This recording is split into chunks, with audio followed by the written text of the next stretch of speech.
Well, LifeBlood, this is George G, and the time is right. Welcome to today's guest, Strong and Powerful, Natalie Elisha Goldberg. Natalie, are you ready to do this? I'm ready. So you're George G. I'm Natty G. Is that like it's the G Club right now, George? I think that this is absolutely the inaugural meeting of the G Club. Thank you for coming. I'm excited to have you on, Natalie. I think we should like talk to Gary Vee and be like, we should do the V and G Club. I Okay. think there's a good vibe around that. Yeah, I think that there's definitely something there to explore. So, Natalie is a wealth, business, and asset protection attorney. She's helping her clients protect their lives so they can live their legacies. Natalie, tell us a little bit about your personal life, some more about your work, and why you do what you do. So I wanted to be a lawyer since I was always, but really it's solidified to 15 years old. Why? I'm walking across the street and two guys are racing their cars from light to light. One hits me at 60 miles an hour at 15 years old, pedestrian. To survive that, he didn't even touch a brake, is a miracle beyond miracles. Okay. All of a sudden, I'm like, my whole life is different and in a wheelchair and thinking, like, why me? Thank God, within a month and a half, I'm out of that chair, dancing back on stage, and just an incredible recovery. But it solidified in me that I wanted to bring justice to the world.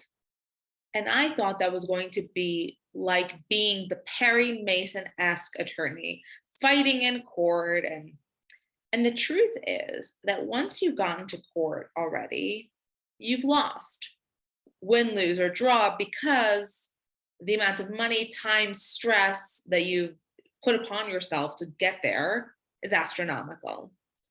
Instead, what if we actually gave people the language around money, family, love, and relationships, what everyone deals with, so that they could live a better life? And I like call that wills, trust, and estates because there's really no better way to address it. But really, it's family harmony and continuity by addressing the big elephant in the room, which is money and money issues. So that's what I do. Amazing. Did they catch the people that hit you with the car? So supposedly he did come back. I was obviously unconscious. The guy lived a block away from me where I grew up. He never said I'm sorry. And at my deposition, where I'm crying my eyes out, in fact, even the court reporter is crying her eyes out. Everyone at the table was just, weeping, telling my story. He didn't even look at me, stone cold. And, you know, and that's the humanity that clearly, like, he was briefed by his attorneys, you know, but we're human beings.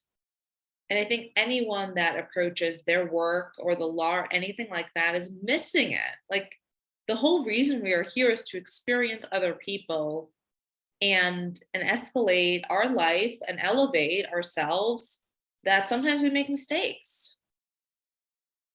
But that's his spiritual journey, and mine is very different. And mine is about elevating the world. I like it. All right. So, giving language around money, family, life, relationships, and the legal equivalent is our wills, trusts, and estates, with the purpose being family, harmony, and continuity. So, I think I know what family is. What do you mean when you say harmony? So we don't want the kids to kill each other when mom and dad die because they're fighting over the money. And we don't want people who have started families together to kill each other, getting divorced, and having the kids then live in this limbo world. We want that even when sometimes relationships don't work out, we can be civil, we can be fair, and we can be just with one another. So that's what I'm talking about when I'm talking about harmony, right? Being able to live with and define for yourself the constitution you're going to live in.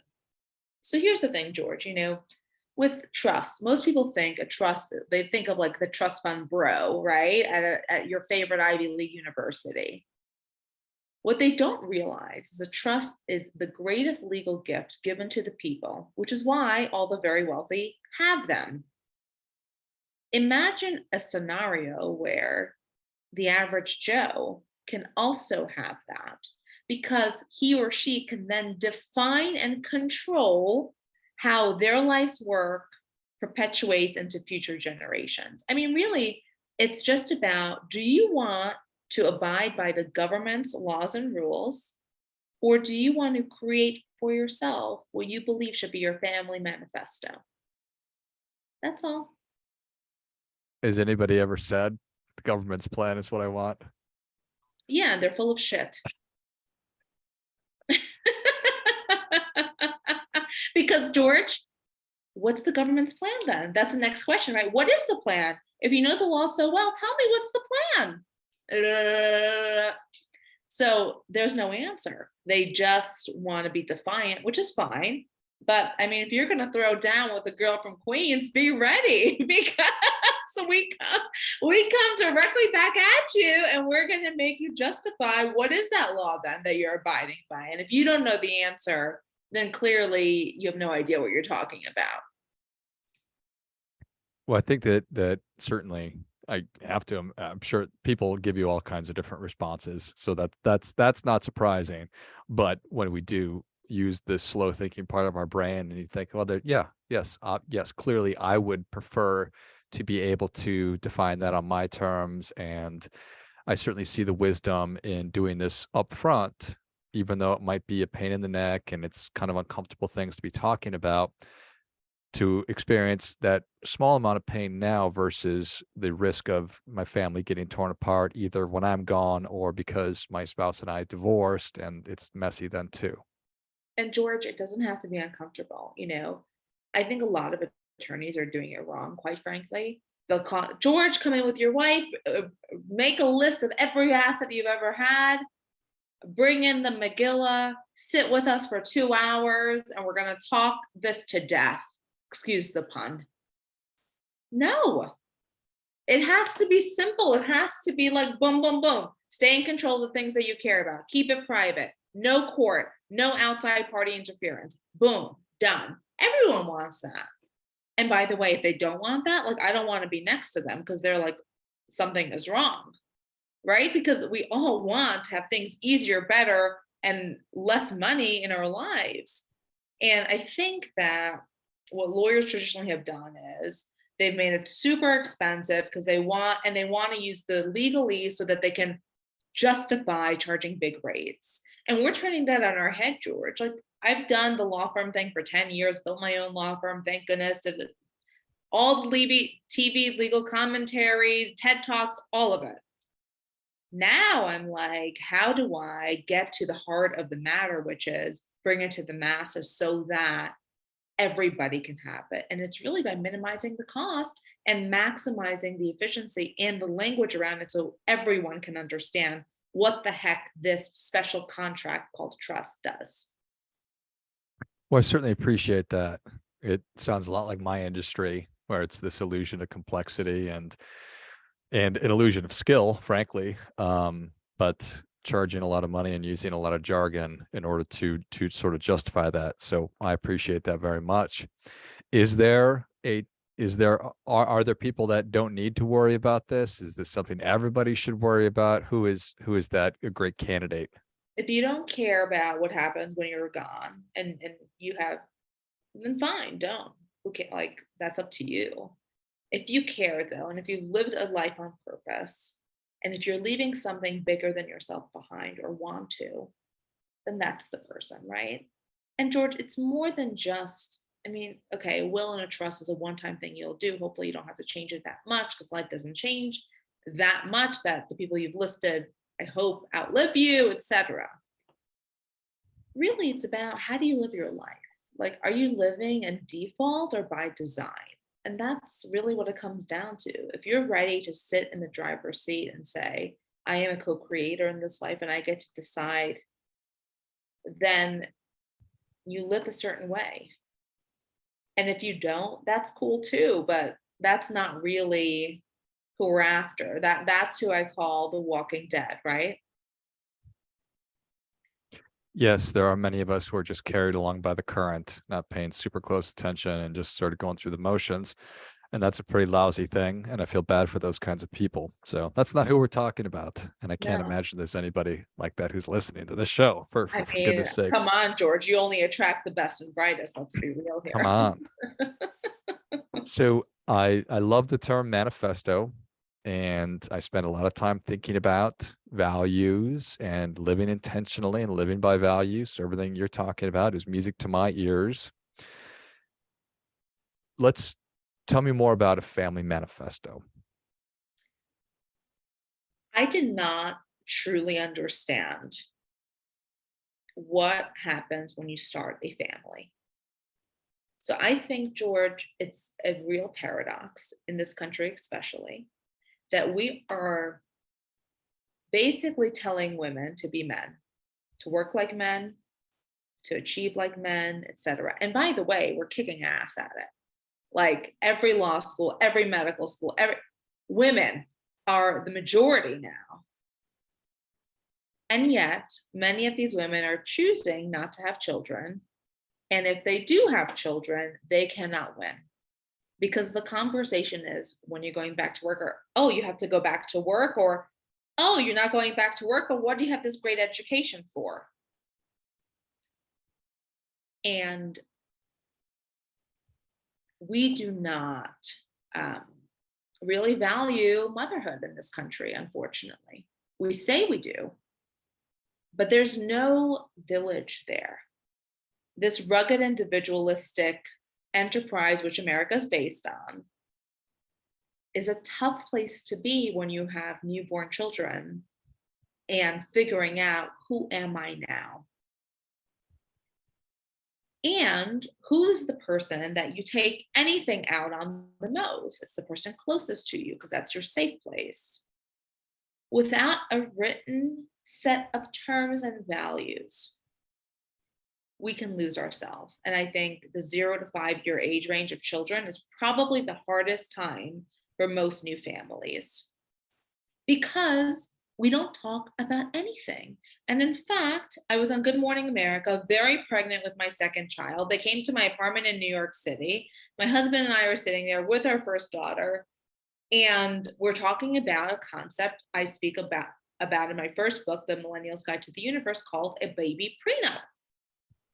Lo and behold, who gets a hold of this Good Morning America clip? Trevor Noah, and puts it out there and makes fun of us as we baby prenup, the latest in white people child rearing, he says.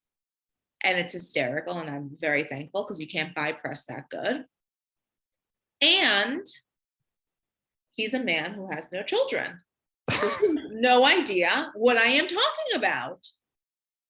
And the fact is that if you don't have a clear, defined ecosystem with your spouse, who's doing the dishes, who's cleaning the bum bums, who's taking out the garbage, how much our grandparents are allowed over, and which set of grandparents.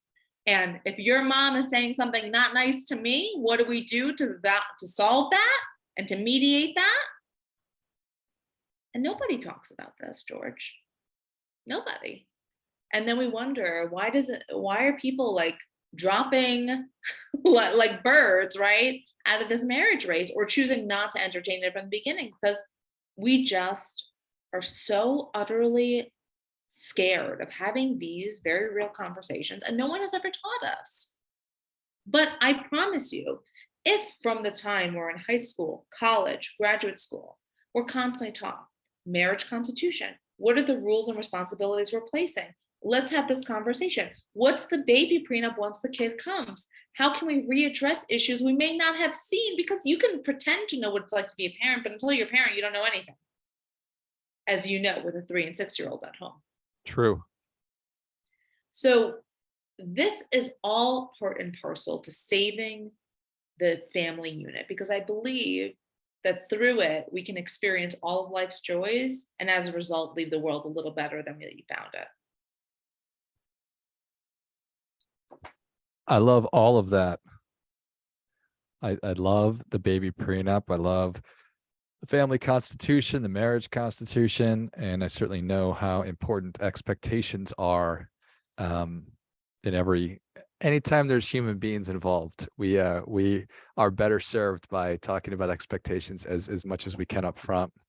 George, as you know, you don't know what you don't know.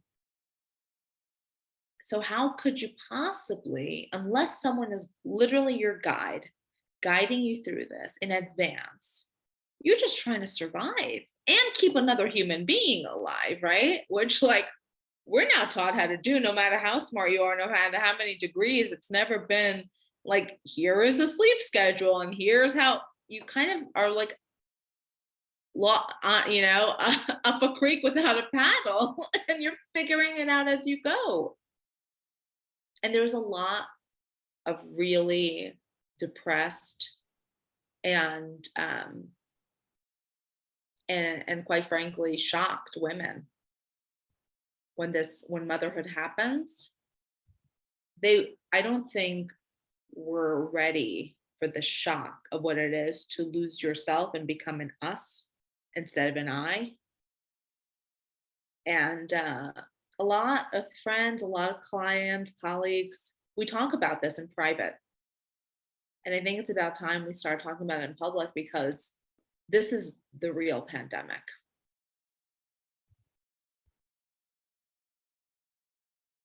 Wow. Totally agree. And it sounds like we've got some more episodes to do together, Natalie, to unpack a lot of these, because I talk about being carried along. And just because women are now doing something completely different and the role has completely shifted doesn't mean that that's the right thing or the wrong thing. It's just the current way that the river is sort of flowing. And unless you do the work and have the conversations and think the thoughts, is this what I want? Is this what I think the correct way to live my life is? Is this what I want for my family? Well, then, it's not going to be optimal. George, my highest performing post of this new year was one this week on LinkedIn talking about laundry and dishes. And people came in like, yes, I'm with you, all the way to obviously hire help, which is like, duh, we hire help. And thank God we can do that. And by the way, many cleaning services don't do dishes and laundry. And it's this unspoken about thing where I can't tell you how many very successful people, women especially, I know, who say, my husband just leaves his shit everywhere and it's up to me. And it's a lot, because they're also like CEOs, executives, partners at law firms, medical doctors who are dealing with their life, making sure that their children are okay, and on top of it, kind of raising their husband too. And that's a lot.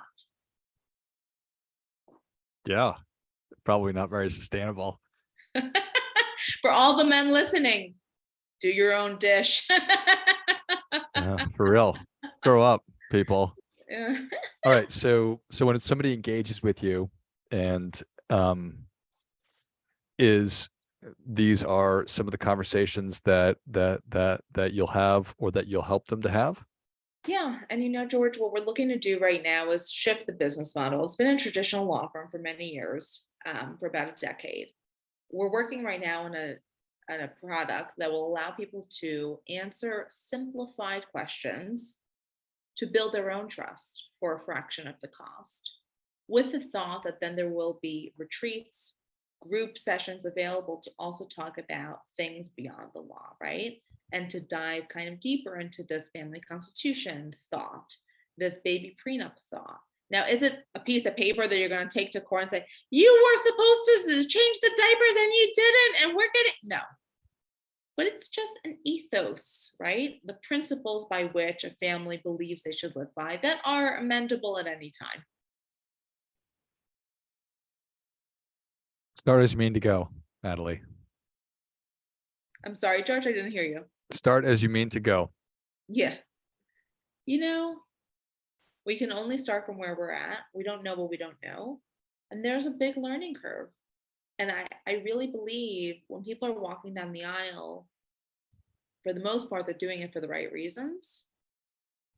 And I think our society is just really not mastered the new wave of what women are like today and how we've achieved. And I heard this once and I really resonated with it, that we did a great job educating our young girls to believe that they could be and do anything.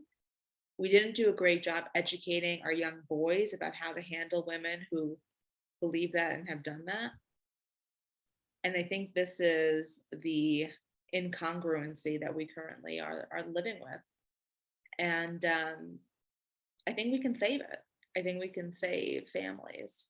And not and I'm sure in, you know, couples where there's two men or two women, they go through similar things because it's the unexpected the expectations that have never been spoken about. So it's just about better communication. Yeah, that makes a lot of sense to me. And I love all of it.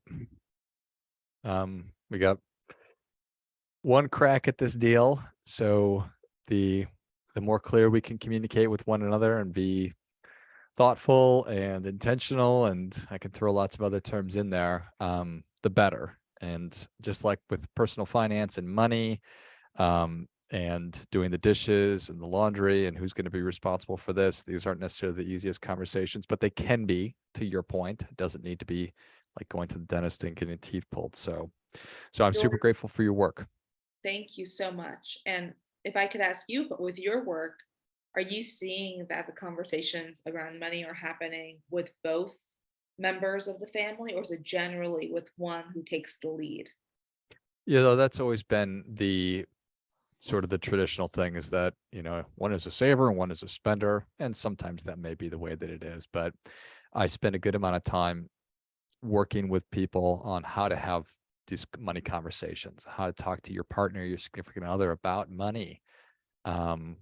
Because while we're never going to be on the same page, we need to get as close as possible and at least be engaging in the conversation and removing any mystery. So that leads me to a great opportunity to say, well, if they want to talk about money, well, they can just look at my new TED Talk, which is how to have the money talk to increase your bliss. Thanks for that layup there, George. There it is. I love it. Well, Natalie, thank you so much for coming on. Where can people learn more about you? How can they engage? And certainly, where can people find the new TED Talk? So the TED Talk is on YouTube. Just do a search, Natalie Elisha Goldberg, how to have the money talk. And please find me on LinkedIn. I'm very active there, which is how George and I connected. Anything I can do to help anybody speak and communicate their truth in a way that matters for them and their families, it would be my great privilege. Excellent. Well, if you enjoyed this as much as I did, show Natalie your appreciation and share today's show with a friend who also appreciates good ideas. Find Natalie's LinkedIn talk, How to Have the Money Talk. And it was actually at my alma mater, Valparaiso University, on YouTube. And I'll link that in the notes, and find her on LinkedIn and all other places. Natalie Elisha Goldberg, I will link in the notes of the show as well. Thanks again, Natalie. Thanks, George. Stay G all the time. For sure. And until next time, remember, do your part by doing your best.